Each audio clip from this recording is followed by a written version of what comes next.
চলো আজকে রেডি হতে হতে তোমাদের সাথে কিছু কথা শেয়ার করি। কথা বলতে তোমাদেরকে ছোট্ট কিছু অ্যাডভাইস দেই। তোমরা অনেকে এখন ইউনিভার্সিটিতে অলরেডি উঠে গেছো, ক্লাসও শুরু হয়ে গেছে।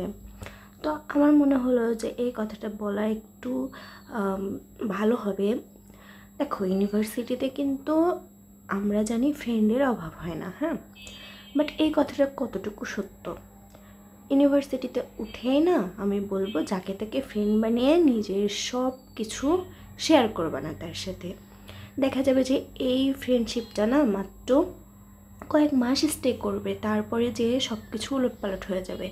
তখন তুমি তোমার পার্সোনাল যে কথাগুলো তাকে বলছো সেগুলো দেখবা যে সে অন্যদেরকে বলে দেবে, সম্পর্ক খারাপ হলে বলে দেবে। এটা হয়তো আমাদের নেচার।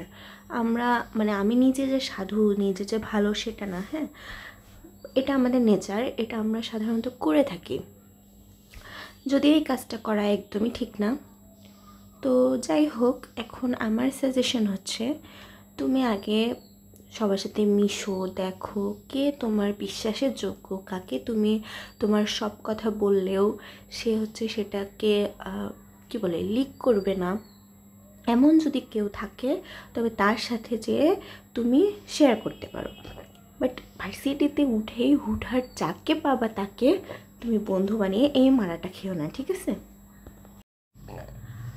আর দেখা যাবে যে তোমার কোনো দুর্বল জায়গা বা তোমার কোনো দুর্বলতা যদি তুমি কারোর সাথে শেয়ার করো, সে সবার সামনে এমনভাবে সেটি রিপ্রেজেন্ট করবে তোমার উপস্থিতিতেই, তোমাকে এমনভাবে সেটা নিয়ে কথা শোনাবে, হিউমিলিয়েট করবে যে তোমার তখন মনে হবে যে কি মনে হবে, তখন তোমার কান্না ছাড়া কোনো উপায়ই থাকবে না। তখন তোমার মনে হবে যে আমি কি করলাম, আমার এই দুর্বল জায়গায় ও আঘাত করলো, এটা ভেবেই তোমার কষ্ট হবে, এটা ভেবেই তোমার খারাপ লাগবে।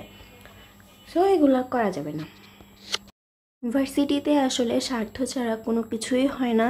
এখানে সব কিছুর পিছনে একটা না একটা স্বার্থ থাকে। যেমন তোমার কাছ থেকে যখন ভালো করবা, তোমার কাছ থেকে যখন কোনো নোটস নেওয়ার প্রয়োজন হবে, তখন এরা কী করবে, তোমার সাথে সেই ভালো একটা সম্পর্ক তৈরি করবে। তখন তোমার কাছ থেকে নোটস নিবে, সব কিছু নিবে, দেন একেবারে পাল্টি খেয়ে যাবে, তোমাকে যেন চিনেই না। হ্যাঁ, আমি জানি কিছু এক্সেপশন আছে, সেটা সব জায়গায় আছে। এরা সবাইকে হেল্প করে, এরা মন মানসিকতার দিক থেকে ভালো, বাট বেশিরভাগ দেখবা যে কেমন সেলফিশ টাইপের। আমি এই 3 বছরে বারে বারে মারা খাইছি, বারে বারে আমার মনে হয়েছে যে ভাই এরা এত কেন সেলফিশ। কিন্তু আই এম ব্লেসড, কারণ আমি এখানে এসে এমন কিছু ফ্রেন্ড পাইছি যাদের সাথে আমার ঝামেলা লাগে না, সেটা আমি বলবো না। অবশ্যই ঝামেলা লাগে, অবশ্যই মনোমালিন্য হয়, কিন্তু তারা আমার ভালো সময় যেরকম পাশে থাকে, তারা আমার খারাপ সময়েও সেরকম পাশে থাকে। আমি লাইক এমন যে ছোটো ছোটো কথাতেই মন খারাপ করে, আমাকে খুব ভালোভাবে প্যাম্পার না করলে আমার অনেক কান্না পায়, অনেক খারাপ লাগে।